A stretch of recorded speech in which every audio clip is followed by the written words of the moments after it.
نحمده ونستعينه ونؤمن به ونتوكل عليه ونعوذ بالله من شرور أنفسنا ومن سيئات أعمالنا من يهده الله فلا مضل له ومن يضلله فلا هادي له ونشهد أن لا إله إلا الله وحده لا شريك له ونشهد أن محمدا عبده ورسوله أرسله بالهدى ودين الحق ليظهره على الدين كله ولو كره المشركون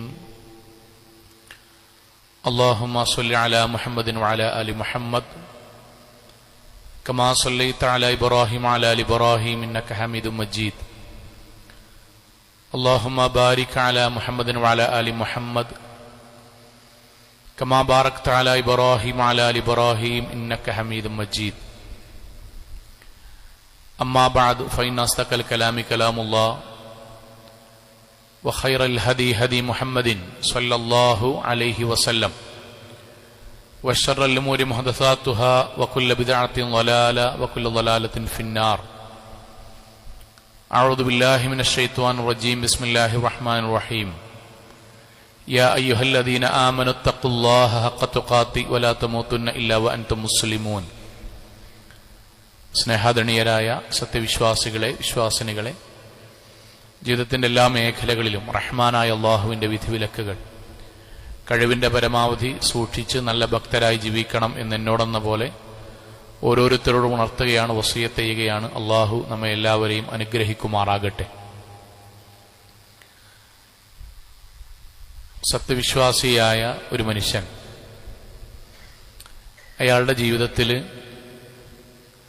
അള്ളാഹുവിൻ്റെ ദീനിനെക്കുറിച്ച് അയാൾ കേൾക്കുമ്പോൾ, മനസ്സിലാക്കുമ്പോൾ അതിനനുസരിച്ചുള്ള ഒരു മാറ്റവും പരിവർത്തനവുമൊക്കെ അയാളുടെ ജീവിതത്തിലും മനസ്സിലും കുടുംബത്തിലുമൊക്കെ ഉണ്ടാകുമ്പോഴാണ് അയാളെ മുഅ്മിൻ എന്നും മുത്തഖി എന്നുമൊക്കെ വിളിക്കുവാൻ സാധിക്കുക.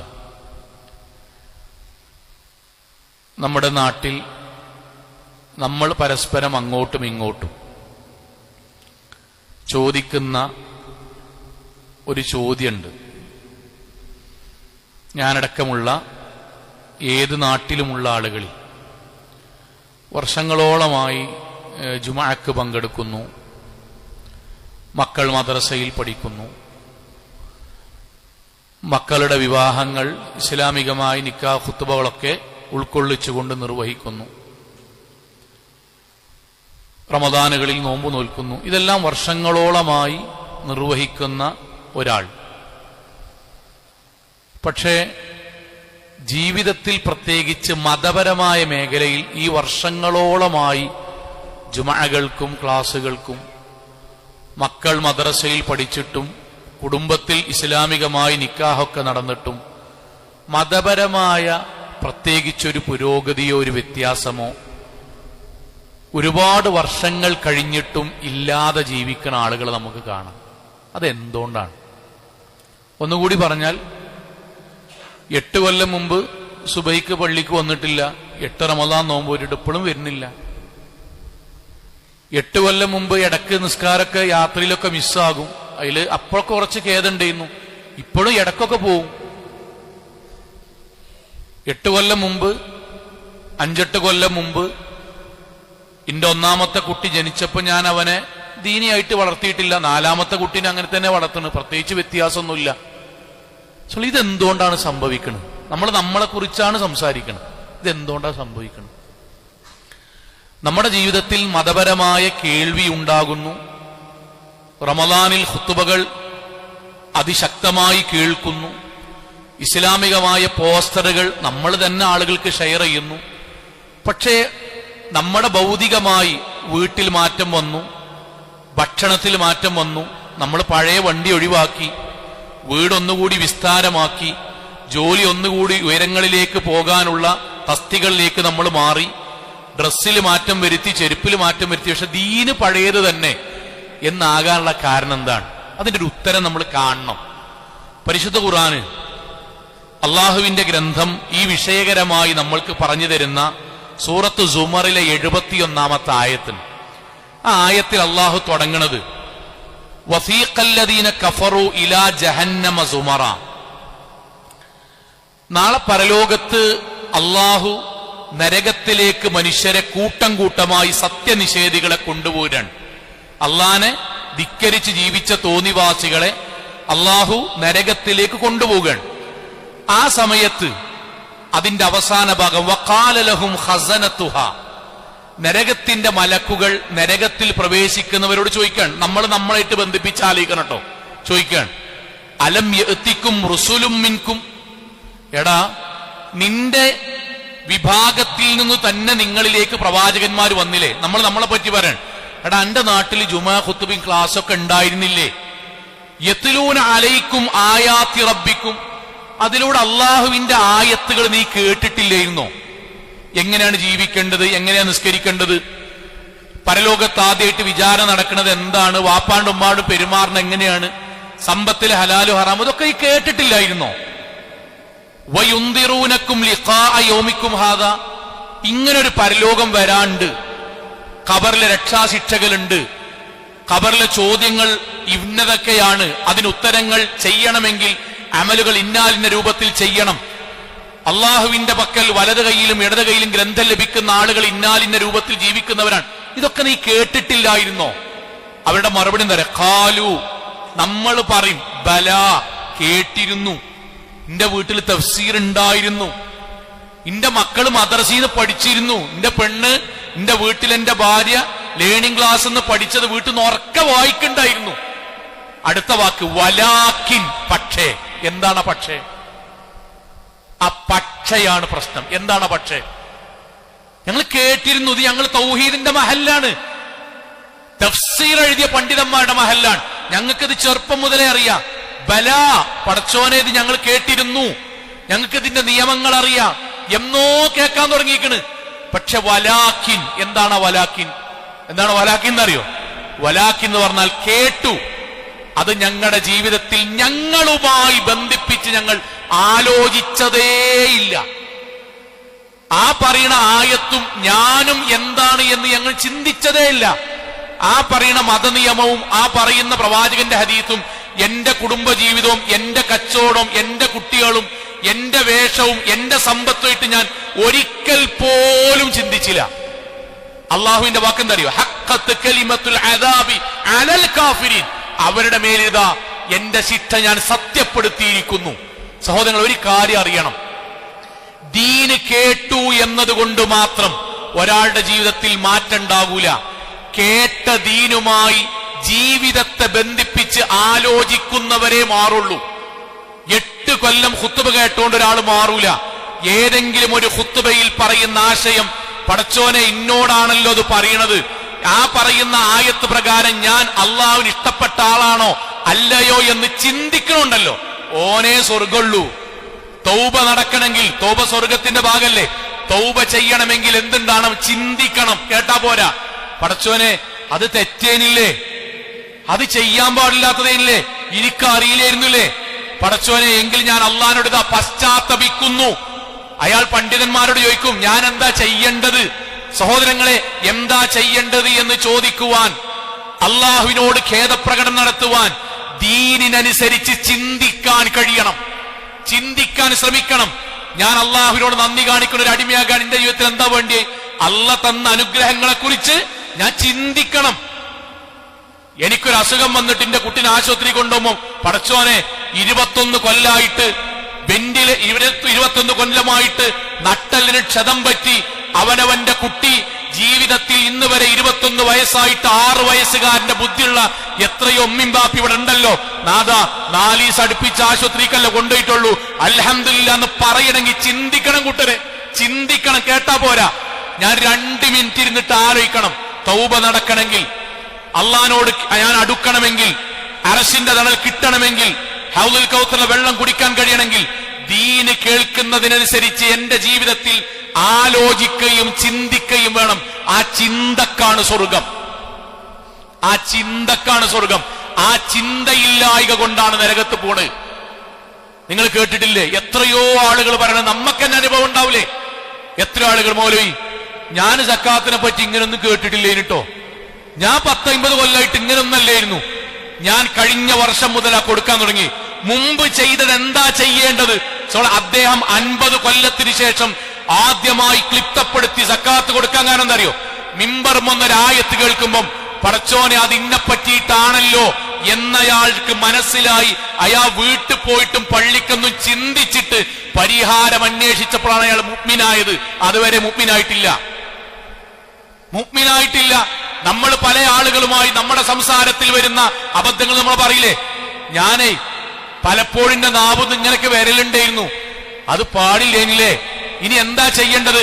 ഞാൻ അദ്ദേഹത്തിന്റെ ഒരു നിക്കാഹ് ഖുത്ബയ്ക്ക് ശേഷമാണ് എന്റെ ഭാര്യനോടും കുട്ടികളോടും നല്ലപോലെ പെരുമാറണം എന്ന് പഠിച്ചത് എന്ന് എത്രയോ ആൾക്കാർ പറഞ്ഞു കേട്ടിട്ടില്ലേ? ആ കേട്ടത് മനസ്സിലേക്ക് കൊണ്ടുവന്ന് ജീവിതവുമായി ബന്ധിപ്പിച്ച് ആലോചിക്കുന്നവനാണ് സ്വർഗം. ആ ആലോചനയാണ് നടക്കേണ്ടത്. ആ ആലോചന നമ്മുടെ ജീവിതത്തിൽ നടക്കുന്നുണ്ടോ നമ്മൾ ആലോചിക്കുക.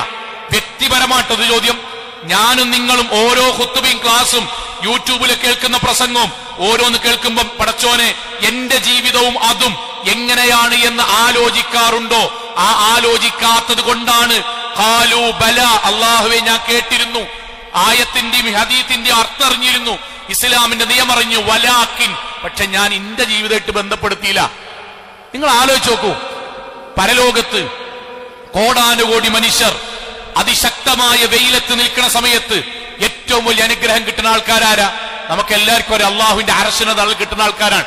ആ ഹദീസ് തുടങ്ങുന്നത് നമ്മൾ എത്രയോ കേട്ടതാട്ടോ, എത്രയോ 7 ആളുകൾക്ക് എന്ന് പറഞ്ഞിട്ട് അടുത്ത വാചകം എന്താ അറിയോ? യുളില്ലുഹുമുല്ലാഹു ഫീ ദില്ലി, അള്ളാഹു അവർക്ക് തണലിട്ട് കൊടുക്കും. കഴിഞ്ഞില്ല, അവർക്ക് തണലിട്ട് കൊടുക്കുന്നല്ല പറഞ്ഞത്, ലാ ലില്ല ഇല്ലാ ലില്ലു, അവിടെ പടച്ചോ നൽകണ ഈ തണലല്ലാത്ത ഒരു തണലും ഇല്ലാത്ത സ്ഥലത്താണ് അള്ള തണലിട്ട് കൊടുക്കുക. വിയർപ്പിൽ മുങ്ങി പേടിച്ച് വിരണ്ട് അവനവന്റെ പാപങ്ങളെ കുറിച്ച് ആലോചിച്ച് നരകം കണ്ണുകൊണ്ട് കണ്ട് നരകവാസികളുടെ ആർത്തനാദങ്ങൾ കർണപടങ്ങളിൽ വന്നടിച്ച് എന്റെ വിചാരണ എന്താകുമോ എന്നറിയാതെ നഗ്നനായി ചേലാകർമ്മം ചെയ്യാത്തവനായി പരലോകത്ത് നിൽക്കുന്ന സമയത്തല്ല വിളിച്ചിങ്ങനെ കൂട്ടും 7 ടീമിനെ. അതിൽ ഓരോരുത്തരെങ്ങനെ എണ്ണിയോക്കി, ഓരോരുത്തരെ അതിലൊന്നെന്താ, ധിക്കാരിയായ ഭരണാധികാരിയുടെ മുന്നിൽ പോയിട്ട് സത്യം വിളിച്ചറിയാ, ജീവൻ പോകുന്ന ഉറപ്പിച്ചിട്ടുള്ള ധീരമായ തീരുമാനമാണ്. സാധാ പ്രവർത്തനമൊന്നല്ല, ചെറിയ പ്രവർത്തന അല്ല. സാഹചര്യം മുഴുവൻ അനുകൂലമായി ലോകത്തൊരാളും അറിയാതെ ഇങ്ങോട്ട് വ്യഭിചാരത്തിന് വിളിച്ച് നിങ്ങൾ ചെയ്യൂ എന്ന് പറയുമ്പം അവിടെ നിന്ന് പിന്തിരിഞ്ഞു പോവുക. സാധാ ഇമാം മതിയോ? പോരാ. വലത് കൈ കൊടുക്കുന്നത് ഇടത് കൈ 1% പോലും അറിയരുത് എന്ന് മനസ്സിൽ നീയത്തുണ്ടാകുക. ചെറിയ ഈമാനൊന്നും പോരാ. ഇങ്ങനെ എണ്ണോടത്തെ അവസാനം പറഞ്ഞ വാക്കെന്തറിയോ? ഇത്രയും ധീരമായ പ്രവർത്തനത്തിനാണ് പരലോകത്തെ അർശന തണൽ. അതിലൊന്നെന്താ അറിയോ? അള്ളാഹുവിന്റെ വാക്ക്, ദക്കറല്ലാഹ ഖാലിയൻ വഫാലത്ത് ഐനാഹു, ഒറ്റക്കിരുന്നിട്ട് അള്ളാഹുവിനെ കുറിച്ച് അവനാന്റെ പരലോകത്തെ കുറിച്ച് ആലോചിച്ച് കണ്ടമിടറുക, കണ്ണ് നിറയുക. സാധാ പ്രവർത്തന അല്ല. പിന്നെ എന്തുകൊണ്ടാണ് ഇത്രയും വലിയ സൽക്കർമ്മങ്ങളുടെ ധീരമായ പ്രവർത്തനങ്ങളും അങ്ങേറ്റം ഭക്തിയും കൊണ്ട് മാത്രം കിട്ടുന്ന അർശിന്റെ തണലിന്റെ കൂട്ടത്തിൽ ഇത് പറയാൻ കാരണം എന്താ അറിയോ? വ്യക്തിപരമായിട്ട് ആലോചിക്കും. പള്ളിക്ക് നമ്മളുണ്ടല്ലോ, നമ്മൾക്ക് എത്ര വയസ്സായി? ഒരു 40ന്റെ 35ന്റെ മുകൾക്ക് എടുക്കുക. നമ്മുടെ ജീവിതത്തിൽ വാപ്പ മരിച്ചപ്പോ കരഞ്ഞിട്ടുണ്ട്, നമ്മുടെ കുട്ടിക്ക് പ്രയാസമുണ്ട്, ജോലി പോയി കിടന്നപ്പോ സങ്കടം വന്നിട്ടുണ്ട്, നമ്മുടെ നാട്ടിൽ നമ്മുടെ വീട്ടിലേക്ക് പ്രളയം കൊണ്ട് വെള്ളം കയറുമെന്ന് ബേജാറായിട്ടുണ്ട്, കൊറോണ കൊണ്ട് ഷോപ്പടഞ്ഞപ്പോ നമുക്ക് ബുദ്ധിമുട്ട് അനുഭവിച്ച് നമ്മൾ കരഞ്ഞിട്ട് 5 മിനിറ്റ് മാറി നിന്നിട്ട് 5 മിനിറ്റ് മാറി എപ്പോഴെങ്കിലും മാറി നിന്നിട്ട് പടച്ചോനെ 10-50 വയസ്സായല്ലോ, ഏതായാലും ഇത്ര ഇരട്ടിഞ്ഞുണ്ടാവില്ലല്ലോ, ഈ പോക്ക് പോയാൽ എന്തായിരിക്കും സത്യത്തിന്റെ അവസ്ഥ? മദീന പള്ളിക്ക് നിസ്കരിച്ചിട്ട് പോരുന്ന സഹാബാക്കളുടെ നബി പറഞ്ഞത് ഞാൻ കേട്ടിക്കണ്, മൗലവിന്റെ ഖുത്ബയിൽ ഞാൻ കേട്ടിക്കണ്. 10ൽ 10 നിസ്കാരത്തിന്റെ കൂലിയാണ്. 10ൽ 5, 10ൽ 2, 10ൽ 0. 10ൽ 10 കിട്ടുന്ന ഒരു 10 നിസ്കാരെങ്കിലും ഉണ്ടായിട്ടുണ്ടാകുമോ? ഞാൻ ആലോചിക്കേണ്ട കൂട്ടര് ആലോചിക്കണമെന്ന് ആലോചിച്ചു. ഞാനടക്ക പറഞ്ഞു. അപ്പൊ മനസ്സിലാവും എന്തുകൊണ്ട് അർശിന്റെ തണൽ അത്ര എണ്ണം ചുരുക്കപ്പെട്ട ആളുകൾക്ക് ആലോചിച്ചാൽ 1% ഉണ്ടാവില്ല. 10ൽ 10 കിട്ടിയ നിസ്കാരം എനിക്ക് എത്ര ഉണ്ടാകും എന്ന് ഞാൻ ഒരു സെക്കൻഡ് ആലോചിക്കുമ്പോഴല്ലേ കൂട്ടരെ അടുത്ത നിസ്കാരത്തിന് വന്നിട്ട് അൽഹംദുലില്ലാഹി റബ്ബിൽ ആലമീൻ എന്ന് പറയുമ്പോൾ അർത്ഥം ആലോചിച്ച് കിട്ടുന്ന അർത്ഥം പരമാവധി മനസ്സിലാലോചിച്ച് നിസ്കരിക്കണം എന്ന് എനിക്ക് തോന്നുക. തോന്നണമെങ്കിൽ ചിന്തിക്കണം. ഞാൻ അങ്ങനെ നിസ്കാരം കഴിഞ്ഞിട്ടോ സമയം ഒഴിവ് കിട്ടുമ്പോഴോ ഞാൻ അങ്ങനെ പ്രാർത്ഥിക്കുമ്പോഴേ പ്രവാചകന്റെ ഹദീസ് ഓർമ്മ വരണം. ഇന്നല്ലാഹ ലാ യസ്തജീബു ദുആഅൻ മിൻ ഖൽബിൻ ഗാഫിലിൻ ലാഹിൻ. അശ്രദ്ധമായി എവിടേക്കേ ആലോചിച്ചാണ്ട് പ്രാർത്ഥിച്ചാൽ അതിന് ഉത്തരം കിട്ടൂല. പടച്ചോനെ, ഞാൻ കുറെ കാലമായിട്ട് പ്രാർത്ഥിച്ചിട്ടുണ്ടല്ലോ, ഇതിന് കുറെ പ്രാർത്ഥന പോകുണ്ടാവലേ, കുറച്ചൊന്ന് ശ്രദ്ധയോടുകൂടി പ്രാർത്ഥിക്കണല്ലേ എന്നെന്റെ ജീവിതത്തിൽ തീരുമാനം ഉണ്ടാണെങ്കിൽ എന്ത് വേണം അറിച്ചോങ്ങളെ? 5 മിനിറ്റ് ഇരുന്നിട്ട് അവനാന്റെ ജീവിതം ആലോചിക്കണം. ആ ആലോചനക്കാണ് സ്വർഗം. എന്തുകൊണ്ടാ 10 കൊല്ലായിട്ടും ജീവിതത്തിൽ ദുനിയാവ് മാറിയിട്ടും സ്വർഗത്തിന് വേണ്ടിയുള്ള അമലുകൾ വ്യത്യാസപ്പെടാത്തറിയോ? ആലോചിക്കാത്തോണ്ട്. കഴിഞ്ഞ 2 ഖുത്ബ ചെയ്യുന്നു. ഒന്ന് മലക്കളുടെ പ്രാർത്ഥന നമുക്ക് കിട്ടാൻ. ഖുത്ബ കേട്ടിട്ട് വീട്ടിൽ പോയിട്ട് പടച്ചോനെ മൗലവിൽ 5-8 കാര്യം പറഞ്ഞല്ലോ, ഒന്നെങ്കിൽ ഇന്നെ കൊണ്ട് ചെയ്യണ്ടേ എന്നാലോചിച്ചോൻ ആ പ്രാർത്ഥന കിട്ടും.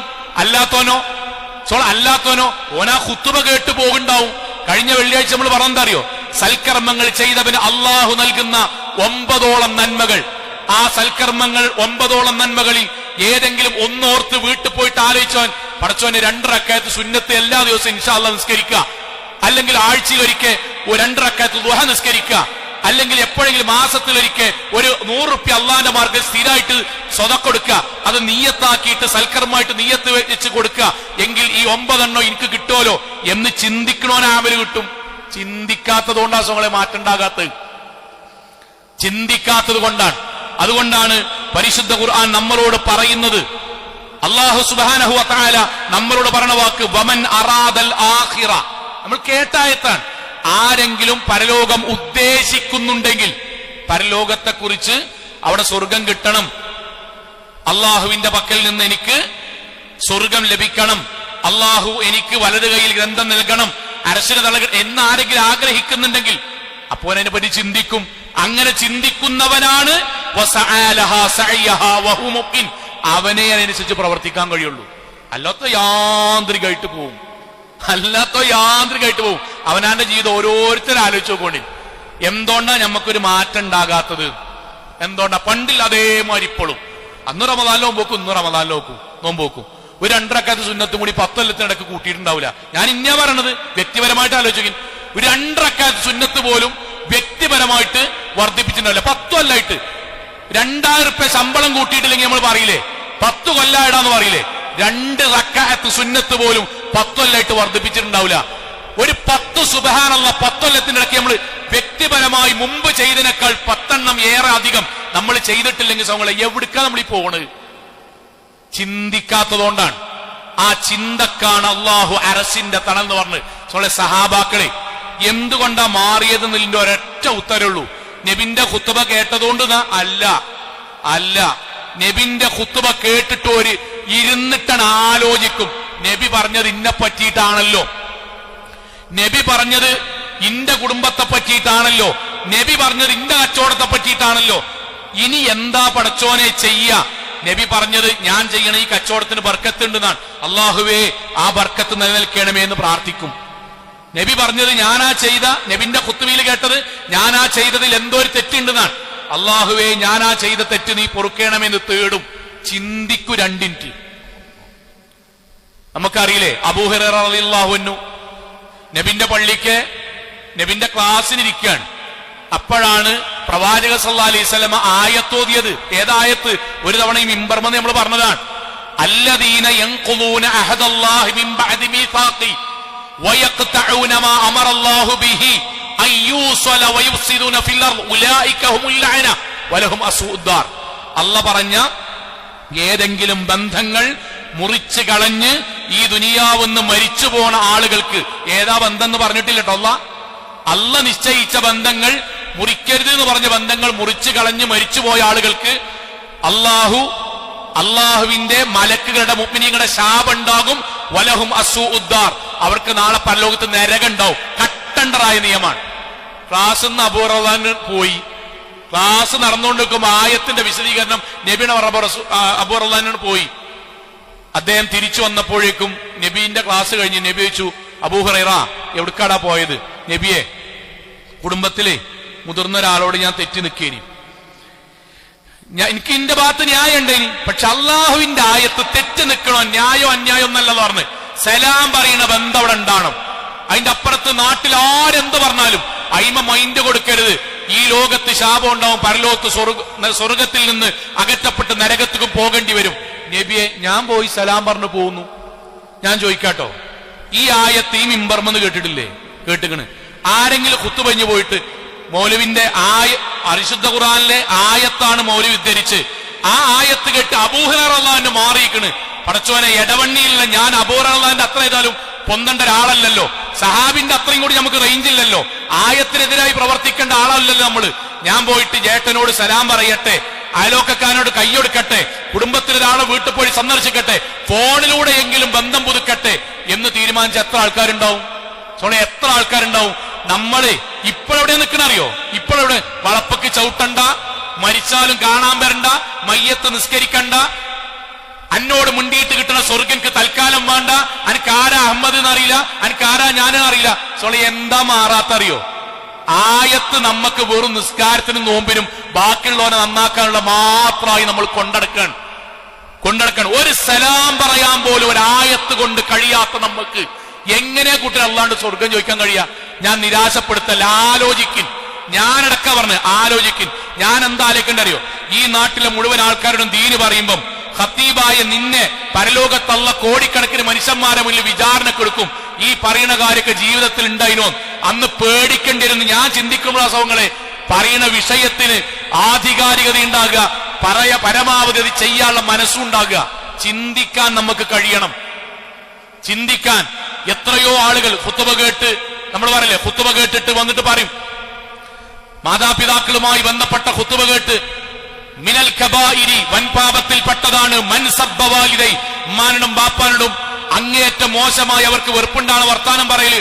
അള്ളാഹു 7 വൻപാപങ്ങൾക്ക് പുറമെ ചില വൻപാപങ്ങൾ എണ്ണിയെടുത്ത് ബാപ്പാൻ ഇമ്മാൻ ഉപദ്രവിക്കുന്ന ആ വൻപാപത്തിൽ പെടുത്തിയിട്ടുണ്ട്. ഖുത്ബക്ക് ശേഷം വന്നിട്ട് എത്ര ആൾക്കാര്, ഞാൻ എന്റെ അപ്പാനോട് ദേഷ്യം വരുമ്പോ ഇങ്ങനെയൊക്കെ പറയലുണ്ട്, ഇൻഷാ അല്ലാഹ് അഞ്ഞുണ്ടാവില്ല മൗലവി, ഞാൻ തീരുമാനിച്ചു. എത്ര ആൾക്കാരറിയോ? 1-2 കൊല്ലങ്ങൾ ജീവിതത്തിൽ ഇന്ന് വരെ അതേ മാതാപിതാക്കളുടെ അങ്ങോട്ട് പോയി സലാം പറഞ്ഞ് കെട്ടിപ്പിടിച്ച് ജീവിതത്തിൽ ഇനി ഉണ്ടാവുകയില്ല എന്ന് തീരുമാനിച്ച എത്രയോ നല്ലവരായ മനുഷ്യന്മാർ. അതേ ഖുത്ബേട്ട് എത്ര ആൾക്കാരുണ്ട്? ഖുത്ബേട്ട് 2 റക്അത്ത് നിസ്കരിച്ച് അവിടെ നല്ല വെള്ളിയാഴ്ച അല്ലേ, അവിടെ നല്ല ഫുഡ് ഇട്ടുണ്ടാകുന്നുണ്ട്, ഒന്നിച്ച് ബൈക്കുമലും കാറുമലും പോയി ഭക്ഷണം കഴിച്ച് വീട്ടിൽ ചെന്നിട്ട് ഖുത്ബന്റെ മുന്നേ പറഞ്ഞ വാപ്പാണ്ടുള്ള അതേ വാക്ക്, അതേ ഉമ്മയോട് പറഞ്ഞ അതേ ചീത്ത, ഇത്രയും ഖുത്ബേട്ടിട്ട് പിന്നും പറയുന്ന ആൾക്കാരില്ലേ? ഉണ്ടല്ലോ. എന്തുകൊണ്ടാ? ചിന്തിക്കാത്തതുകൊണ്ടാണ്, ആലോചിക്കാത്തതുകൊണ്ടാണ്. ആയത്തുകളും ഹദീസുകളെയും ജീവിതത്തിൽ കൊണ്ടുവരണം. എന്നിട്ട് 2 മിനിറ്റ് ആലോചിക്കണം. ചിലപ്പോ തിരുത്താൻ സമയം വേണ്ടിവരും. അതിന്റെ തൗഫീക്കിന് വേണ്ടി അല്ലാണ്ട് തേടണം. പടച്ചോനെ, ഞാൻ തക്കന് സാമ്പത്തികമായി ഇപ്പൊ ഈ ആയത്ത് കേട്ടപ്പോൾ എനിക്ക് മനസ്സിലായത് ഞാൻ കൂടിയ ഷെയർ പറ്റാത്ത ഷെയറാണ് നാഥ. ചെറിയൊരു പ്രൊസീജിയർ ഉണ്ട്, എനിക്കറിയാലോ നാഥ. അതിൽ നിന്ന് പിൻവാങ്ങാനും ആ സമ്പത്ത് പൂർണ്ണമായും പരിശുദ്ധമാകുന്നത് വരെ നാഥ നീ എനിക്ക് ദീർഘായുസ് നൽകണമേ എന്ന് തേടാൻ, അള്ളാഹുവിനോട് തൗഫീക്കിന് വേണ്ടി തേടാൻ ആലോചിക്കുക. അവനാന്റെ കുടുംബത്തിൽ നല്ലൊരു ബന്ധം ഉണ്ടാകാൻ, ഇസ്ലാമികമായി നല്ല ഇണയെ വേണമെന്ന് പറയുമ്പം നല്ല ഇണയെ കിട്ടാൻ വേണ്ടി ദുആ ചെയ്യണമെങ്കിൽ നല്ല ഇണണ്ടെങ്കിലേ കുടുംബജീവിതം നന്നാകുള്ളൂ എന്ന് ആലോചിക്കണ്ടേ?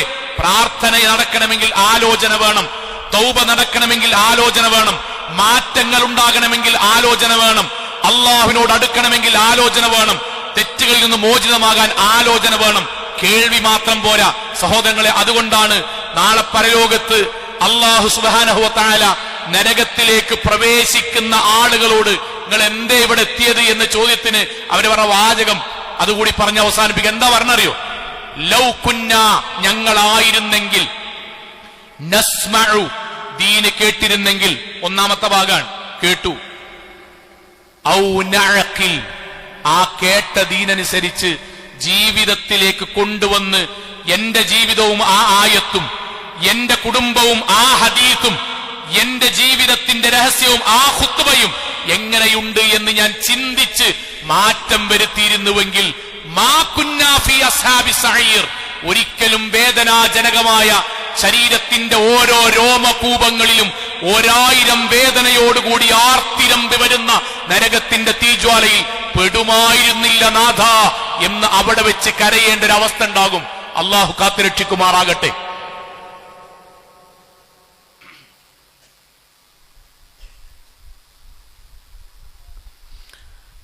അൽഹംദുലില്ലാഹ് വസ്സലാത്തു വസ്സലാമു അലാ റസൂലില്ലാഹി വഅലാ ആലിഹി വസഹ്ബിഹി അജ്മഈൻ അമ്മാ ബഅദ് തഖുല്ലാഹി ഇബാദല്ലാഹ്. ഒരിക്കൽ കൂടി അള്ളാഹുവിനെ സൂക്ഷിക്കണം എന്ന് എന്നോടെന്ന പോലെ ഓരോരുത്തരോടും ഉണർത്തുകയാണ്. സഹോദരങ്ങളെ, ഒരു പരിശുദ്ധ ഖുർആനിന്റെ ഒരു സദസ്സുണ്ടായിരുന്നു. ആ സദസ്സിലേക്ക് ഒരുപാട് ആളുകൾ വന്ന കൂട്ടത്തിൽ ഒരു വലിയൊരു ഫാമിലി, വലിയ പ്രൊഫഷണൽ ഡോക്ടർമാരും വക്കീലന്മാരും അധ്യാപകരൊക്കെ വലിയൊരു അറിയപ്പെടുന്ന സാമ്പത്തികമായി വളരെ ഉയർന്ന ഒരു ഫാമിലിയിലെ ഒരു ലേഡി ഡോക്ടർ, ആ ഡോക്ടർ ആ പ്രോഗ്രാമിന് വന്നിരുന്നു. മുസ്ലിമായ, ഹിജാബൊക്കെ ധരിച്ച്.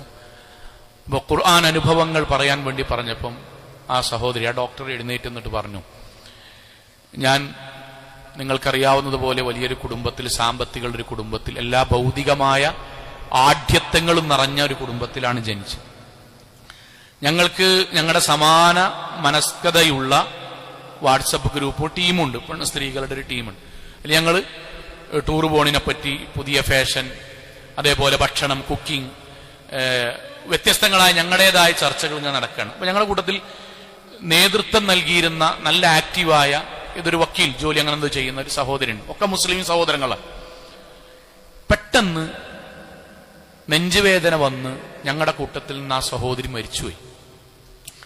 അപ്പൊ അതുവരെ ഞങ്ങൾക്കാർക്കും ഹിജാബില്ല, ഇസ്ലാമിക വേഷം, അങ്ങനെ നിസ്കാരമൊന്നും അത്ര ക്ലിയർ അല്ല. എപ്പോഴെങ്കിലും നിസ്കരിക്കും, റമദാനിലൊക്കെ നോമ്പ് വെക്കും. അപ്പൊ ഞങ്ങൾ ഏറ്റവും ഇഷ്ടപ്പെട്ട ഞങ്ങളുടെ കൂട്ടത്തിലുള്ള സഹോദരി, ഞങ്ങളുടെ ജ്യേഷ്ഠത്തിയെ പോലെ കാണുന്ന സഹോദരി മരിച്ച്, അതുവരെ ഹിജാബ് ധരിക്കാത്ത അവളെ മയ്യത്തൊക്കെ കഫൻ ചെയ്ത് മഫ്ത ഇടിപ്പിച്ച് നിസ്കാരക്കുപ്പായൊക്കെ ഇടിപ്പിച്ച് മയ്യത്ത് ഇങ്ങനെ കൊണ്ടുപോയി ആളുകളൊക്കെ അവിടെ നിസ്കരിച്ച് കൊണ്ടുപോയപ്പോ അന്ന് രാത്രി ഞാനിരുന്നിങ്ങനെ ആലോചിച്ചു, പടച്ചോനെ, ഓളിപ്പോ ഉടുക്കാ പോയത് അള്ളാന്റെ അടുത്ത്. അള്ളാഹു ആകെ കുറച്ചു കാലം 10-50 കൊല്ലം ഇസ്ലാമികമായൊരു വേഷം ധരിക്കാൻ വേണ്ടി പറഞ്ഞിട്ട് അത് മരിക്കണത് വരെ ധരിക്കാതെ, മരിക്കണ സമയത്ത് നിസ്കാരക്കുപ്പായവും മഫ്തി ഇട്ടാണ്ട് അവള് പോയത് ധരിക്കണം എന്ന് പറഞ്ഞ പടച്ചോന്റെ അടുത്ത് കാണല്ലോ. എന്തായിരിക്കും എന്റെ കൂട്ടുകാരത്തി അല്ലാണ്ട് പറയാ? എനിക്ക് ഉറക്കണ വന്നില്ല. എന്തായിരിക്കും പറയാൻ? നാട്ടിലാണെങ്കിൽ ഇതിനൊക്കെ വർത്താനുണ്ടാവും. ഡ്രസ്സിലല്ല ഈമാൻ, മഫ്തയിലല്ല തഖ്വ, ഇതൊക്കെ ഉണ്ടാവും. പക്ഷെ പരലോകത്തും ഖബറിലും പറയാൻ പറ്റില്ലല്ലോ. കാരണം അള്ളാഹു അവിടെ വെച്ച് പറയണ വാചകം, പടച്ചോൻ അവിടെ വെച്ച് പറയണ വാചകമാണ്, ഇഖ്സഉ ഫീഹാ വലാ തുകല്ലിമുൻ. മുണ്ടല്ലടാ, ന്യായം ദുനിയാവെന്ന് കഴിഞ്ഞു, ജീവൻ പോയില്ലേ താഴത്തേക്ക്. ഇനി ഞാൻ നിയമം പറയും. ആ അള്ളാന്റെ മുന്നിക്കാ പോണ് വയ്യ. അന്ന് ഞാൻ ധരിക്കാൻ തുടങ്ങിയതാണ് ഇസ്ലാമികമായ ഹിജാബ്. ഇതാണ് ചിന്ത എന്ന് പറയുന്നത്. ആ മയ്യത്ത് വേറെ 100 ആൾക്കാർ നിസ്കരിച്ചിട്ടുണ്ടാവില്ലേ? ഉണ്ടാവില്ലേ? ഇപ്പോഴും നമ്മളെ നാട്ടിൽ ഇവിടെ മയ്യത്ത് കാണാൻ വരെ ഔറത്ത് മറക്കാതെ നമ്മളെ ഭാര്യമാരും പെൺകുട്ടികളും വരുന്നില്ലേ? എന്തുകൊണ്ടാണ് ഞങ്ങളെ മയ്യത്ത് കാണാത്തോണ്ടല്ല, ആ ചിന്ത ഉണ്ടല്ലോ.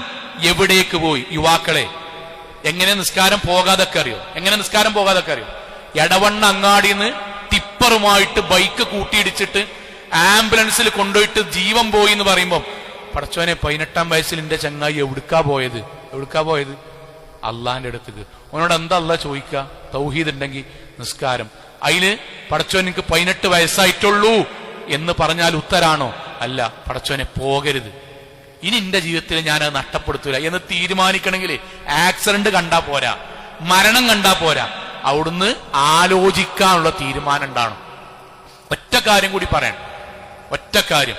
എനിക്കറിയാവുന്ന ഒരു കുടുംബത്തിലെ ഒരു നല്ലൊരു 10-60 വയസ്സുണ്ടാവും, നല്ല നിസ്കാരമൊക്കെ ഉണ്ട്, നിസ്കാരം എന്തൊക്കെ ഉണ്ട്, പക്ഷെ അങ്ങേറ്റം പിശുക്കനാണ്.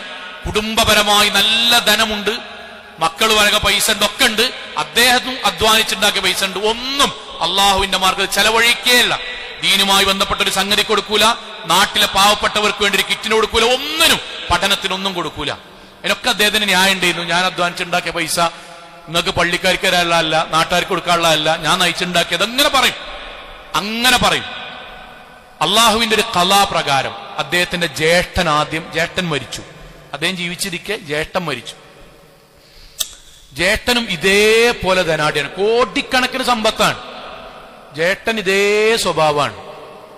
മയ്യത്ത് മറമാടി 1.5 മാസം നിന്നടി, അനന്തര സ്വത്തോഹരി വെക്കുന്നിടത്ത് ഇന്നും തീർന്നിട്ടില്ല. ഇന്നും മരിച്ചിട്ട് 5 കൊല്ലം, ഇന്നും തീർന്നില്ല. അടി. പെങ്ങക്ക് കിട്ടിയ സ്ഥലം മൊട്ട സ്ഥലമാണ് പറഞ്ഞിട്ട് പെങ്ങളും പെങ്ങളുടെ ഭർത്താവും. രണ്ടാമത്തോന് എനിക്ക് തന്നതിന് എക്സ്ട്രാ പൈസയും കൂടി വേണം, ജേട്ടെടുത്തിന്റെ അത്ര മൂല്യത്തിനില്ല എന്ന് പറഞ്ഞിട്ട് അടി. 4 മക്കളും അടിക്കുക, കച്ചറുണ്ടാകുക. പിറ്റത്തെ വർഷം ഉണ്ടല്ലോ, അതുവരെ പിശുക്കനായി ജീവിച്ച അനിയൻ ഹജ്ജിനാണ് കൊടുത്തു. ഹജ്ജിനാണ് പോയി തിരിച്ചു വന്നു. 15 സെന്റ് സ്ഥലം പള്ളിക്കൻ എഴുതി കൊടുത്തിട്ട് അവിടെ നിസ്കാരപ്പള്ളി, ഭാവി ജുമാ തുടങ്ങാനുള്ള നിസ്കാരപ്പള്ളി സ്ഥാപിച്ചു. അദ്ദേഹം പള്ളിക്കത്തൊരു ക്ലാസ് വന്നിട്ട് പറഞ്ഞ വാചകം എന്താ അറിയോ? എന്റെ കാക്ക മരിച്ചിട്ടില്ലെങ്കിൽ കാക്കാന്റെ അതേമാതിരി ഞാൻ മരിച്ചാണ് പോവുകയായിരുന്നു. എനിക്കത് മനസ്സിലായി. എനിക്ക് മനസ്സിലായി, കാക്ക എന്നെ പോലെ ഞാനും കാക്ക ഒരേ വാദമായിരുന്നു. മരിച്ചാണ് പോയി. കാക്കാക്ക് കബർക്കൊന്നും കിട്ടിയതുമില്ല. ഞാൻ കൊണ്ടുപോകാത്ത സ്വത്തിന്റെ പേരിൽ മക്കൾ അടികൂടുന്നു, മക്കൾ തല്ലുകൂടുന്നു. എന്തുവരെ പറഞ്ഞറിയോ? സോളെ ഈ പിശുക്കി ദീനിനോ ഹജ്ജിനോ ഉംറക്കോ പള്ളിക്കോ ഒന്നിനും കൊടുക്കാതെ പൈസ വരില്ലേ? മക്കൾ എന്തു പറഞ്ഞറിയോ? കൂടുതൽ ബാപ്പ എന്തോ എഴുതി കൊടുത്തതിൽ പിഴവുണ്ടെന്ന് പറഞ്ഞിട്ട് ബാപ്പാനെ മരിച്ചു പോയ വാപ്പാനെ തെറി പറയണത് 5 കേട്ടു. അനിയൻ മനസ്സിലായി എന്താ അറിയോ? ഇതേ അവസ്ഥയാണ് എന്റെ മക്കൾക്ക് ഉണ്ടാകുക. ഓൾക്കും വേണ്ടിയിട്ട് ഞാൻ ഒന്നും കൊടുക്കാതെക്ക, അവസാനം എന്റെ കബർക്കൊന്നുമില്ല, അവർ ഈ ദുനിയാവിൽ ഇന്നത്തെറി പറഞ്ഞിട്ട് ജീവിക്കുക. സഹോദരങ്ങൾ, ഇന്ന് ദീനിയായി അള്ളാഹുവിന് ഇഷ്ടപ്പെട്ട രൂപത്തിൽ അവനവന്റെ സമ്പത്ത് കൊണ്ട് സ്വർഗം വാങ്ങാൻ പരിശ്രമിച്ചുകൊണ്ടേയിരിക്കുന്നു അദ്ദേഹം. ഇതാണ് മാറ്റം. ഈ മാറ്റം എവിടെ നിന്നുണ്ടാകറിയോ? ചിന്ത കൊണ്ട്. ഹജ്ജിന് അപേക്ഷിക്കേണ്ട സമയമായി നമ്മൾ പറഞ്ഞു. പോകണ്ടോ നിങ്ങൾ അപേക്ഷിക്കണം. ഒരു കൊല്ലം സമയമുണ്ട്. കടയിൽ നിൽക്കാൻ ആളില്ല, ഞാൻ പോയാൽ ശരിയാവില്ല എന്നൊക്കെ പറയുമ്പോണ്ടല്ലോ, ഒരു കൊല്ലത്തിനിടക്കങ്ങാനും നമ്മൾ മരിച്ചാൽ പടച്ചോണ്ട് നമ്മൾ പറയേണ്ടി വരും. ഇതുവരെ അവനാന്റെ ജീവിതത്തിൽ ഹജ്ജിന് പോയതിന്റെ പേരിൽ ഒരു കടി അള്ള പൂട്ടിച്ചിട്ടില്ല. ഒരു കൊല്ലം നമുക്ക് സമയമുണ്ട്, തെർത്തീബാക്കുക. ഞാൻ പറയുന്നത് നമ്മുടെ സമ്പത്ത് കൊണ്ട് നമ്മൾ അവനവന്റെ വേണ്ടി സ്വർഗത്തിന് വേണ്ടി അധ്വാനിക്കാതെ കൊടുക്കാതെ ഈ ദുനിയാവിൽ ബാക്കി വെച്ചാൽ അതുകൊണ്ട് എന്തുണ്ടാകും എന്നത് എത്രയോ നമ്മുടെ മുന്നിലെ തെളിവുകളാണ്. അതുകൊണ്ട് സഹോദരങ്ങളെ, ഓരോ ഖുത്ബയും ഓരോ ആയത്തും ഓരോ ഹദീസും വ്യക്തിപരമായി അത് ഓനെ പറ്റിയിട്ടാണ്, ഇവനെ പറ്റിയിട്ടാണ്, ആരെ പറ്റിയിട്ടല്ല, അവനാനെ പറ്റിയിട്ടാണ്. ഖുത്ബ പറയുന്ന മൗലവി ഈ പറയുന്ന ആശയം ആദ്യം എന്റെയും എന്റെ കുടുംബത്തിലും നടപ്പിലാക്കാനുള്ളതാണ് എന്ന ബോധ്യം ഉണ്ടാകുക. കേൾക്കുന്ന നമ്മൾക്ക് ഓരോരുത്തർക്കും ഉണ്ടാകുക. ചിലത് നിലനിർത്താൻ വേണ്ടി അള്ളാഹ് തേടേണ്ടി വരും, ചിലത് പെട്ടെന്ന് തിരുത്തേണ്ടി വരും. നേരത്തെ പറഞ്ഞ പോലെ ചിലതിൽ നിന്ന് നമ്മൾ പെട്ടിട്ടുണ്ടെങ്കിൽ ഊരി പോരാൻ വേണ്ടി അള്ളാഹുവിനോട് തൗഫീക്കിന് വേണ്ടി തേടേണ്ടി വരും. എല്ലാത്തിന്റെയും അടിസ്ഥാനം കേൾക്കുന്ന ദീനിനെ കുറിച്ച് 2 മിനിറ്റ് ആലോചിക്കാനുള്ള മനസ്സാണ്. ആ മനസ്സിനാണ് അള്ളാഹു സ്വർഗം നൽകുക. അള്ളാഹു അനുഗ്രഹിക്കുമാറാകട്ടെ. നമ്മുടെ ജീവിതത്തിൽ വന്നുപോയ ചെറുതും വലുതുമായ മുഴുവൻ തെറ്റുകുറ്റങ്ങളും റഹ്മാനായ നാഥ നീ ഞങ്ങൾക്ക് വിട്ടുപുറത്ത് മാപ്പാക്കി തരണമേ റഹ്മാനെ. കത്തിയാൾ നരകത്തിൽ നിന്നും കഠിനമായ ശിക്ഷയിൽ നിന്നും അതിശക്തമായ പരലോകത്തിൽ വിചാരണയിൽ നിന്നും നാഥ നീ ഞങ്ങളെ എല്ലാവരെയും കാത്തുരക്ഷിക്കണമേ റഹ്മാനെ. അള്ളാഹു ഞങ്ങളുടെ മാതാപിതാക്കൾക്ക് നീ സ്വർഗം നൽകി അനുഗ്രഹിക്കണമേ റഹ്മാനെ. അള്ളാഹുവെ ഞങ്ങളുടെ ഉസ്താദുമാർക്ക് നീ സ്വർഗം നൽകി അനുഗ്രഹിക്കണമേ റഹ്മാനെ. അള്ളാഹുവെ ഞങ്ങളുടെ ജീവിതത്തിൽ അറിഞ്ഞും അറിയാതെയും ചെറുതും വലുതും രഹസ്യവും പരസ്യവുമായി ഞങ്ങളുടെ ജീവിതത്തിൽ സംഭവിച്ച മുഴുവൻ പാപങ്ങളും റഹ്മാനായ നാഥ, ഗഫൂറായ നാഥ, വദൂദായ നാഥ നീ ഞങ്ങൾക്ക് വിട്ടുപുറത്ത് മാപ്പാക്കി തരണമേ റഹ്മാനെ. അള്ളാഹുവെ ലോകത്തെവിടെ വെച്ച് എങ്ങനെ മരണപ്പെടേണ്ടി വന്നാലും ഷിർക്കില്ലാതെ, ബിദ്അത്തില്ലാതെ, ഖുറാഫാത്തില്ലാതെ ധീര മുവഹിദുകളായി ജീവിച്ച് മരണപ്പെട്ടു പോകാൻ നാഥ നീ ഞങ്ങൾക്ക് തൗഫീഖ് നൽകണമേ റഹ്മാനെ.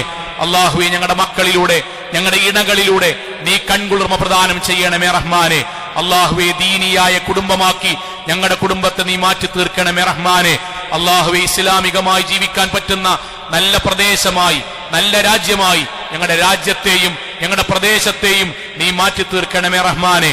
അള്ളാഹുവെ ലോകത്തിന്റെ വ്യത്യസ്ത ഭാഗങ്ങളിൽ കഷ്ടതകൾ അനുഭവിക്കുന്ന സാധുക്കളായ ഞങ്ങളുടെ സഹോദരങ്ങൾക്ക് നാഥ സമാധാനവും സമാശ്വാസവും നൽകി നീ അനുഗ്രഹിക്കണമേ റഹ്മാനെ. അള്ളാഹുവെ ഞങ്ങൾക്ക് വേണ്ടി ഗൾഫ് നാടുകളിൽ അധ്വാനിക്കുന്ന, വിദേശത്ത് ജോലി ചെയ്യുന്ന ഞങ്ങളുടെ സഹപ്രവർത്തകന്മാർ, ഞങ്ങളുടെ മാതാപിതാക്കൾ, ഞങ്ങളുടെ ബന്ധുമിത്രാദികൾ നാഥ നീ അവർക്ക് സമാധാനവും ഖൈറും ബർക്കത്തും നൽകി അനുഗ്രഹിക്കണമേ റഹ്മാനെ.